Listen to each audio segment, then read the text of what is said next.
Ya, terima kasih pemirsa, Anda masih bersama kami di Seputar Bali Pagi Akhir Pekan. Dan seperti janji kita berdua tadi, kita akan menghadirkan satu orang bintang tamu yang akan kita ajak berbincang terkait tema kita kali ini adalah solusi masalah kependudukan.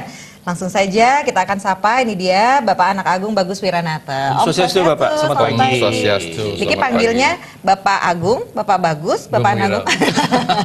Bapak Agung Wira ya. Pak Agung Wira, selamat pagi, terima kasih sudah hadir. Kita akan berbincang nanti bersama dengan pemirsa juga tentang ya. apa sih ini solusi masalah kependudukan dan sedang ada apa gitu ya Pak Agung ya. Tapi kita akan informasikan dulu pemirsa ini terkait dengan masalah sosial ini menjadi tanggung jawab bersama. Jadi masalah-masalah sosial di masyarakat seperti kemiskinan, gepeng dan lain sebagainya ini akan terus muncul. Sinergi antara pemerintah, masyarakat dan pihak swasta memang sangat diperlukan untuk menanggulanginya. Masalah-masalah sosial di tengah masyarakat bersifat kompleks dan akan terus bermunculan. Dalam upaya mengatasinya, diperlukan sinergitas tiga pihak, yakni pemerintah, masyarakat, dan pihak swasta. Munculnya banyak komunitas yang peduli dengan masalah kemanusiaan dan masalah sosial disambut baik oleh Kepala Dinas Sosial Provinsi Bali, Dewa Gede Mahendra Putra. Kepala Dinas Sosial Provinsi Bali mengatakan, kehadiran komunitas-komunitas tersebut diharapkan bisa memberikan solusi dan memperingan masalah-masalah kemanusiaan di masyarakat, khususnya bagi masyarakat di pedalaman atau di balik bukit yang tidak tersentuh oleh bantuan dan informasi. Adanya komunitas-komunitas kemanusiaan ini didukung oleh Dinas Sosial melalui verifikasi dan perizinan serta bantuan lainnya. Diharapkan Dinas Sosial bisa bersinergi dengan komunitas-komunitas tersebut dalam memberikan bantuan yang tepat sasaran. Komunitas-komunitas sosial dengan daya jangkau yang lebih dekat dengan masyarakat diharapkan bisa memberikan data-data untuk disinkronkan demi mempermudah pemberian bantuan kepada masyarakat yang memang betul-betul memerlukan. Satu, dari sisi legitimasi mereka kita mediasi untuk menegak izin, ya kan harus kan. Kemudian dari kita sendiri adalah ikut juga itu terlibat di dalamnya, ya. Mereka kadang-kala ada data, ya tidak yang kita punya dengan yang belum masuk, mereka juga memberikan kepada kita, ya, memberikan kepada kita. Ini bentuk sinergisnya dan kewajiban kita itu adalah memfasilitasi, ya kan, kemudian mendampingi juga mereka itu, ya kan, mendampingi. Sinergitas antara tiga pilar, yakni pemerintah, swasta, dan masyarakat, diharapkan bisa memperkecil masalah-masalah sosial dan kemanusiaan di masyarakat, sehingga tingkat kesejahteraan masyarakat, khususnya di pedalaman, makin membaik. Riyase dan Yana, Bali TV. Masalah sosial adalah masalah tanggung jawab bersama. Ya, jadi pemerintah, masyarakat dan juga swasta perlu bersinergi untuk mengatasi masalah sosial ini. Karena masalah ini memang tidak bisa diputus begitu saja, selalu muncul dalam konteksnya yang berbeda-beda. Nah, kita akan perdalam hal ini, kita akan mencermati hal ini terkait dengan solusi masalah kependudukan pemirsa. Sudah hadir bersama kami yaitu sekali lagi Bapak Anak Agung Bagus Wiranata, ini pemerhati sosial dan kependudukan. Mungkin untuk pembuka Pak, ini terkait dengan kependudukan itu sendiri ya Pak ya, ini sebetulnya dalam ruang lingkup yang seperti apa sih kita bicara mengenai kependudukan ini Pak? Silakan Pak Agung. Jadi kalau kita bicara nomenklatur dulu ya. Jadi kalau nomenklatur istilah dinas atau hukumnya. Tapi kalau istilah dalam bahasa disebut etimologi, kan bentukan kata menjadi terminologi, menjadi istilah. Jadi kalau di Undang-Undang 223 tahun 2006 itu dinyatakanlah penduduk adalah warga negara Indonesia dan orang asing yang berada di wilayah Indonesia. Nah itu dari penduduk. Jadi kependudukannya, nah ini aliwal mengenai terkait dengan warga negara Indonesia dan orang asingnya ada. Kenapa orang asing? Kenapa tidak disebut WNA? Karena permasalahannya ada orang yang sudah stateless. Dia tidak punya keluarga negaraan, terlalu lama di Indonesia, sudah hilang sebenarnya, dia tidak urus. Tetapi pihak imigrasi tidak menemukan. Nah itu satu saya bilang, sehingga kenapa kita sesuai dengan ketentuan ketentuan dari pasal satunya undang-undang itu. Jadi kita bicara suprastruktur dulu. Setelah itu yang kedua, bicara kependudukan ada dua.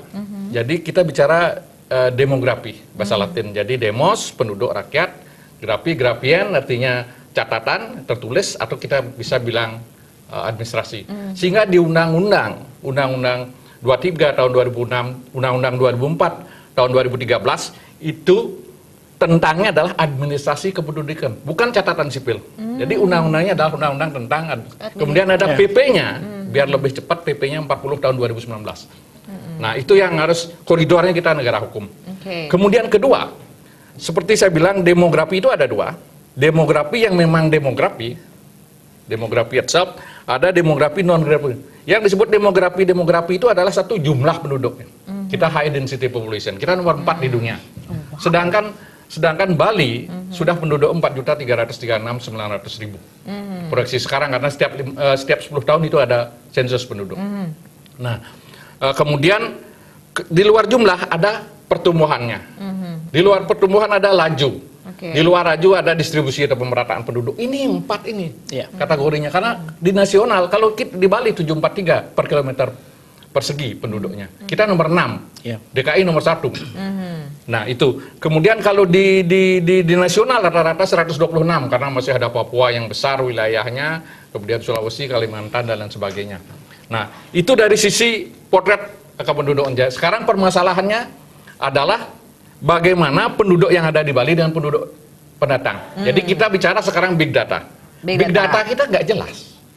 Jadi pihak Kemendagri melalui catatan sipil sudah mulai ini. Sekarang sudah bagus.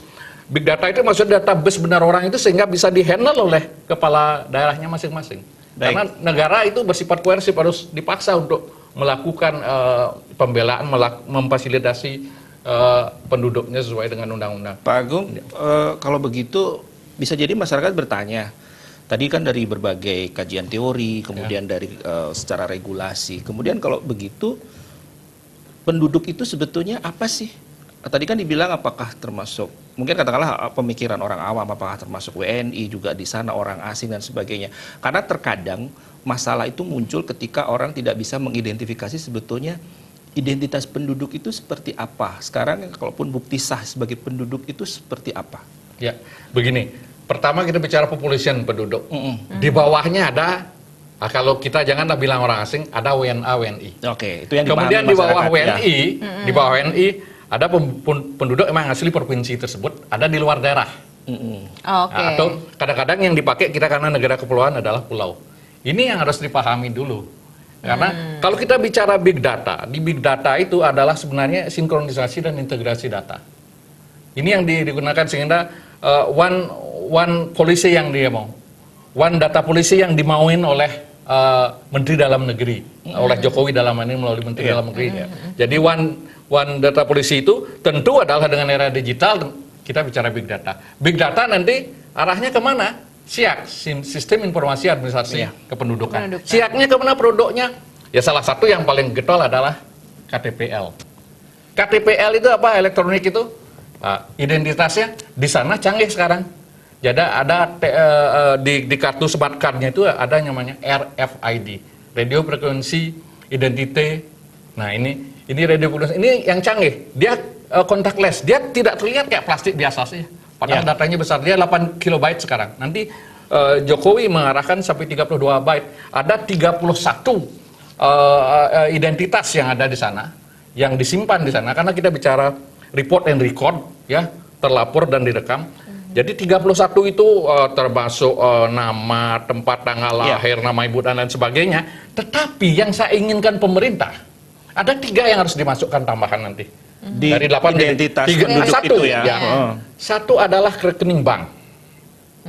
Kedua NPWP, pajak.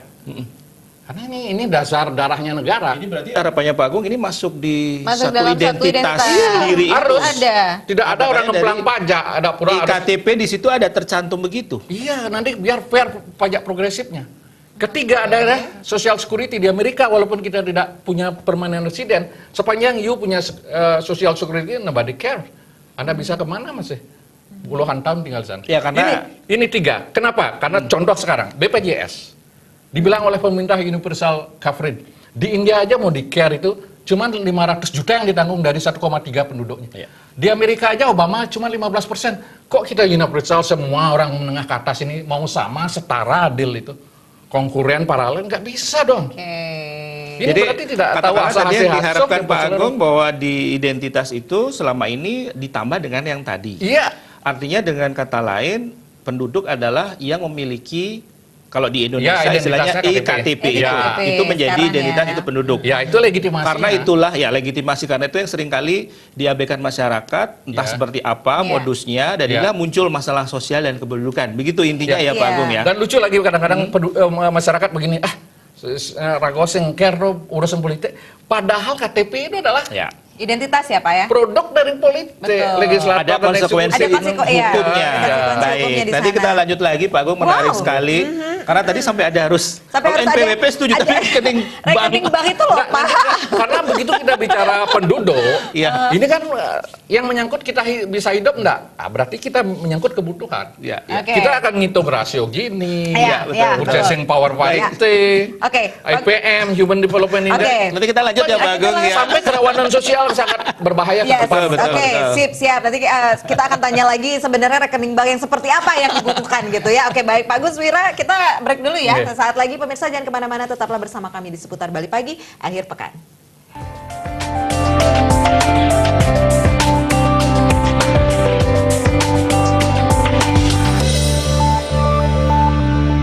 Iya, itu dipancing langsung digoreng. Iya, kalau mancing ikan nggak apa-apa ya pemirsa ya, karena untuk bisnis, tapi jangan sampai mancing Keributan. keributan, masalah sosial dan kependudukan. sosial. Baik, masih bersama Pak Agung Bagus Wirenata. Yap. Ini kita menyoroti masalah kependudukan. Ini kalau tadi ada sesuatu yang menarik, ini tadi Yupi ya, gimana sih bisa rekening bank masuk ke KTP ini? gitu Silakan kan, ya. Pak Agung. Ini gimana kemudian terkait dengan hal tersebut? Sebenarnya seperti saya bilang, nanti pemerintah akan mengembangkan KTP ini dari 8 kilobyte menjadi 32. Jadi Oh. jadi yang tersimpan di chip yang disebut contactless ini, Ya. yang smart card yang canggih ini, dia multiguna. Jadi dia punya sistem nanti card readernya untuk RFID. Dia ini sangat canggih. Jadi nanti data pribadi pun ada cacat bisa. Atau Anda pernah masuk penjara, pernah jadi bisa. Ini canggihnya. Tercatat Ya, gitu ya. saya bersyukur pemerintah bisa dengan sistem ini. Jadi, tapi kalau memang mau fair, pemerataan lebih bagus dengan benar-benar kita berbasis era digital ini dengan big data. Apalagi ada sistem backup to backup kalau takut ada hacker ya, kayak kita kalau duit, kalau bank ini dia tahu umpamanya ada skimming gitu kan, Bulgaria banyak skimming. Kalau takut ada sistem blockchain sekarang. Oh, itu. bisa di- Kita kembali kepada ini. Oke. Ada ini nomornya 66 ditambah 4. Ketahuan ya. Berarti itu biasa, 14 ya. Jadi contoh di sini 51 adalah Bali, 71 adalah Denpasar. Lucu ini 001 Jemberana sampai Karangasem, kemudian 08 justru terakhir 09-nya jadi 71. Oh, Nah, ini gitu. ini yang tahu cuman ya orang-orang ahlinya program analisnya di Iya. catatan Oke, sipil. oke, Pak. Kemudian 01 ini 2 digit ini kode kecamatannya. Kemudian 4 ini walaupun saya tahu nomor Anda aja, saya tahu kapan Anda lahir. Iya. Jadi pastinya ya, ya, Pak Agung. Sudah Iya, ini iya. ya. Kemudian terakhir itu 4 itulah yang dikasih oleh SIAK. Jadi dia random Oke. berapa. Oh, Cuman kalau yang ada tambahan, karena kenapa Anda 44? Karena 40 itu wanita.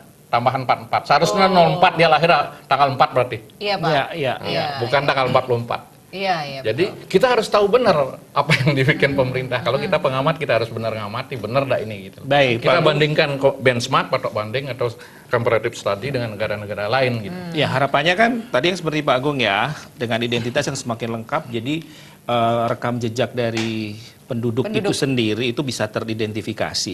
Nah, ini terkait dengan masalah kependudukan. Apa yang Pak Agung selama ini mungkin cermati atau Ya. mungkin yang sudah menjadi satu apa ya, istilahnya sekarang masalah klasik lah, Ya. khususnya di Bali Ya, atau di beberapa daerah yang menjadi suatu concern bagi Pak Agung sendiri. ya. Kan begini. Permasalahan penduduk itu sebenarnya kuncinya adalah seperti saya bilang, secara umum saya bilang dulu, normatif saya bilang bahwa ada 6 hal. Yang satu menyangkut demografi, Ya. jumlah, pertumbuhan, laju, dan pemerataan. Ya. Ya, ada orang bilang struktur, ukuran, terserah lah, itu cuman istilah ya, terminologi. Kemudian yang non ini yang bermasalah adalah ketergantungan. Nah, jadi ketergantungan dan kualitas. Begitu kita bicara kualitas adalah SDM. Begitu kita bicara ketergantungan, disebut dependensi rasio. Rasio ketergantungan itu begini. Penduduk produktif usia 15-65 itu yang dianggap harus menanggung, nah itu namanya, menanggung usia non produktif. Usia non produktif itu adalah dari 1 hari sampai umurnya 15 kurang 1 hari. Kemudian 65 tahun plus 1 hari sudah non produktif, lansia. Nah ini kalau dia angkanya di bawah 65 bagus. Kalau di Bali itu 1 juta yang non produktif itu kalau proyeksinya sekarang 4.336.900 itu 1.320.000 ribuan itu adalah non produktif. Ditanggung oleh 3.200.000. Jadi itu kondisi yang ada. Sehingga sebenarnya baby bomber yang dulu, kemudian adanya generasi generasi X, kemudian menuju generasi Y atau yang disebut milenial, dan sekarang generasi Z, bahkan generasi Z sudah kerja, kan gitu. Ini malah disebut bonus, kalau orang bilang bonus demografi, atau kita kalau bahasa Inggris demografi dividen. Nah ini malah sebenarnya menguntungkan kalau SDM-nya bagus. Sedangkan orang-orang NTT yang 10.900-an ada di Bali hampir 11.000. Kemudian juga orang dari Banyuwangi dan lain sebagainya. Ini yang masalahnya SDM-nya tidak memadai. Artinya jadi ketika mereka datang secara prakteknya ketika mereka datang ke Bali terjadi keragaman atau variasi dari background yang tadi Pak Agung sebut ya. Saya kasih compare. Yang kalau produktif, orang-orang tidak produktif begitu. Ya, maaf saya agak nyalep ini. Kadung semangat ngejar. Begini, orang-orang biasanya di NTB ke timur itu suka ke Malaysia. Dia di ke Malaysia kelapa sawit paling-paling dapat 3,5.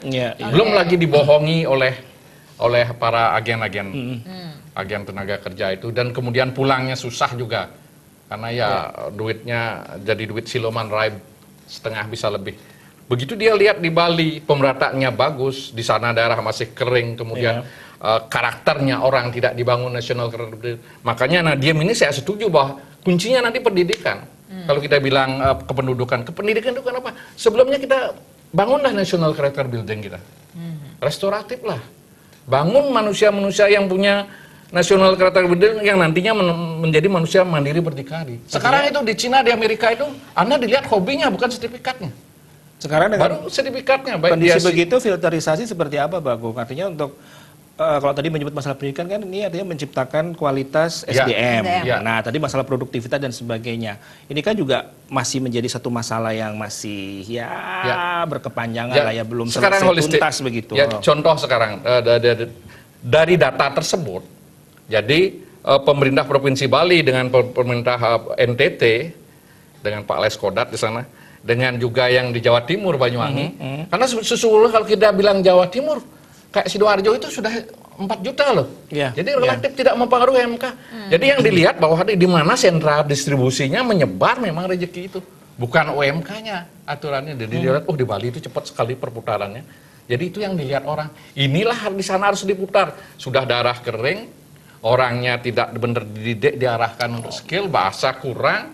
Kemudian ada bule di sana kalau memang mau ada 10 destinasi kayak Bali, dipelototin kan jadi risih tamunya.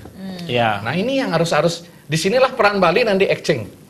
Kita barter, kita beri. Di sana apa yang kita dapat. Artinya artinya saya menangkap bahwa itulah sebetulnya langkah-langkah harus dilakukan oleh entah di pemerintah daerah di kabupaten kota, provinsi, bahkan di pemerintahan pusat. Nunggu saja kayak Denpasar. Ada 36 perkampungan kumuh, sekitar berapa hektar itu? Sekitar 8,4 hektar kalau saya lupa.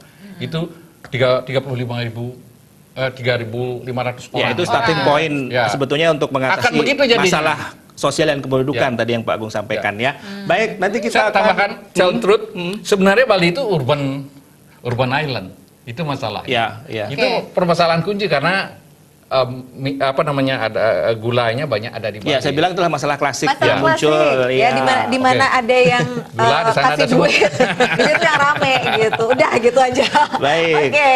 Kita lanjut lagi nanti Yupi ya. Apa ini terkait dengan masalah ini kita akan lanjut lagi di sesi akhir wawancara kami dengan Pak Agung Wiranata. Tapi masih ada informasi lain akan kami sajikan untuk Anda pemirsa. Tetaplah bersama kami dalam Seputar Bali Pagi akhir pekan. Jangan kemana-mana, kami segera kembali.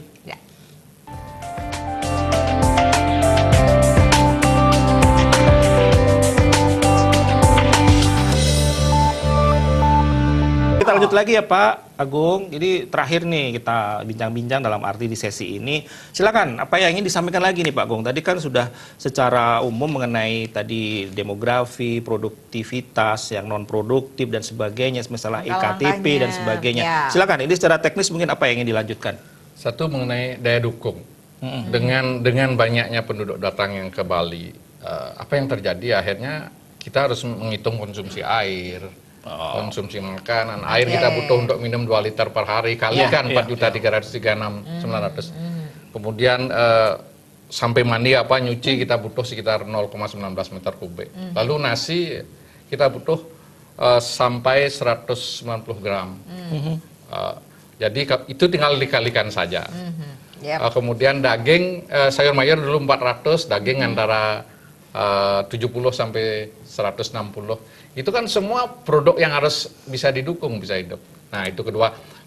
Yang kedua saya ingin, kedatangan ini banyak yang tidak ber-KTP, ini anehnya. Ya, itu masalah klasik yang tadi Jadi kami pelni sebut ya. pelninya itu harus manifestnya berarti bener aja banyak kapal-kapal yang tidak cocok antara muatan dengan daya muat kapal. Karena manifest itu dengan tidak cocok dengan orangnya, berarti karcisnya tidak dicek dengan nama orang dengan KTP-nya. Berarti dia tidak ber-KTP naik. Nah, itu yang harus disorot. Yang ketiga, sebenarnya kalau tanggung jawab ini kan di Dukcapil. Ya. Kemudian ke bawah, kalau segi keamanan polisi lah yang ikut sampai kepada Satpol PP, tentu paling bawah di desa adalah Linmas, dibantu oleh kepala lingkungan kalau kelurahan, atau kepala dusun dulu, kepala kewilayahan sekarang kalau dia desa. Nah, ini kan juga rasionya terbatas. Akhirnya diikutkan yang namanya pecalang. Ya. Tapi anggarannya jelas, kalau dulu KIP dan KIPM karena ada duitnya, orang seneng. Frekuensinya ini jarang terjadi begitu ada bom atau ada granat, tas kresek orang baru saling menyalahkan. Nah, kerawanan ini yang harus. Yang paling terakhir itu bahwa dengan adanya katakanlah arus wisatawan ini juga kan penduduk luar ya. Akhirnya kita lihat potret westernisasi dan modernisasi, kadang-kadang kita tidak bisa membedakan mana. Sehingga kita terbawa, kita jadi secara mentalitas kita ikut menjadi konsumtif, konsumerisme dan hedonis, bahkan ada yang sampai nyabu dan lain sebagainya. Ini kan kerawanan.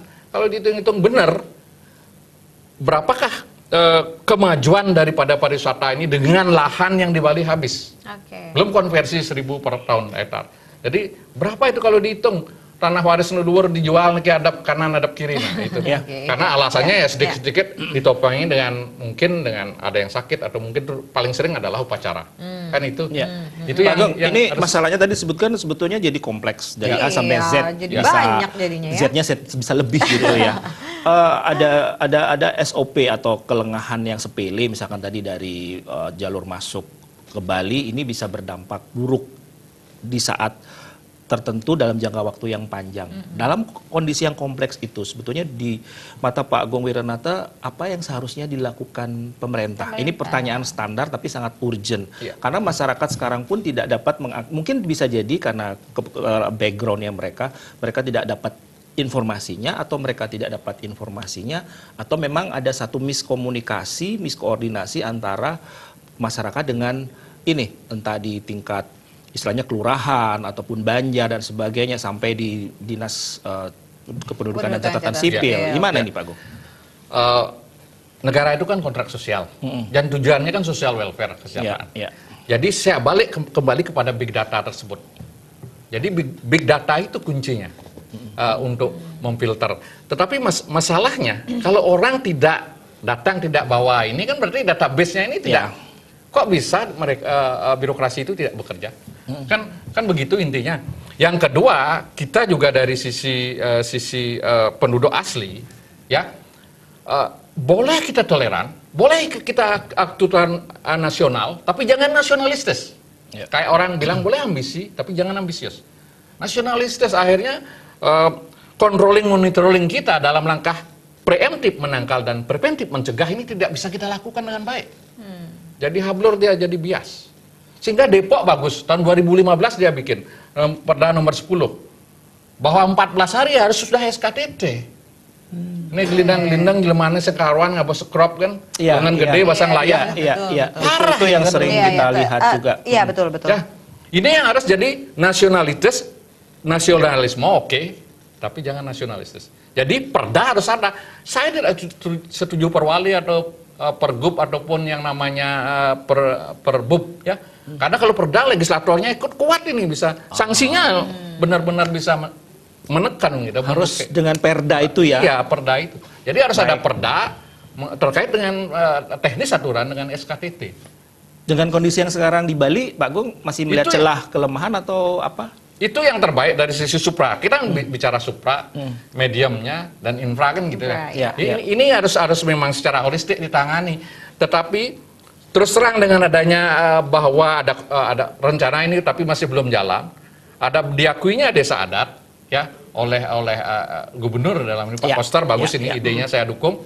Ini kan berarti yang nganyah nyangro nyiwi ngaskarau ini pangseng nganyah payah, layah, Bang Dan. Jadi dia mendukung cerita karena dia sebagai estalase pariwisata aja. Lihat Butan bagaimana menghargai local community-nya. Luar biasa, orang masuk aja $250. Megarang nak mau masuk. Kita kok tidak bisa baru mau naik 30 mau biar tidak ada kasus tapak siring. Wah rame, guide-guide protes, travel. Ini kok ini karena Bali memang kekhususan ya Yupi ya, kita masih ada adat dan sebagainya. Baik Pak Agung, ini terakhir apa yang ingin Pak Agung sampaikan kepada masyarakat luas ini terkait masalah identifikasi sebagai penduduk, apa yang harus mereka lakukan saat ini dan bagaimana pemerintah seharusnya bisa bersinergi untuk mengatasi masalah kependudukan ini dengan masyarakat. Silakan Pak Agung, singkat saja. Jadi apapun itu ya, saya lihat Jokowi ini sudah luar biasa. Walaupun mungkin benar dari volume pekerjaan, kerja, gajinya besar, penghasilan satu. Merasa overload seperti guru-guru, merasa overload dia. Tapi ini saya harap benar-benar ASN ini memang menjiwai dan mencintainya. Makanya apa yang dikatakan oleh Jack Ma, don't worry about robot, don't worry about artificial intelligence, but the most important is the loving LQ. Jadi dia LQ, creative and innovative. You teach that to your next generation. Berarti kan kuncinya adalah kreatif, inovatif, dan LQ love. Jadi kita mencintai kita ya walaupun mungkin adatnya semanapun ya, mungkin tertentu kayak Badung sudah dapat, kita harus jaga. Kalau sudah kebablasan terjadi ya kita yang menyesal. Tetapi yang lain adalah bentuklah anak-anak national character building. Biar dia tidak terbawa untuk menjadi generasi yang konsumtif hedonis. Ini yang menyebabkan orang jadi narkoba dan sebagainya. Jadi koruptor, kan anak hedonis. Zaman sudah berubah ya Pak Agung, zaman berkembang. Sekarang era digitalisasi, milenial dan sebagainya.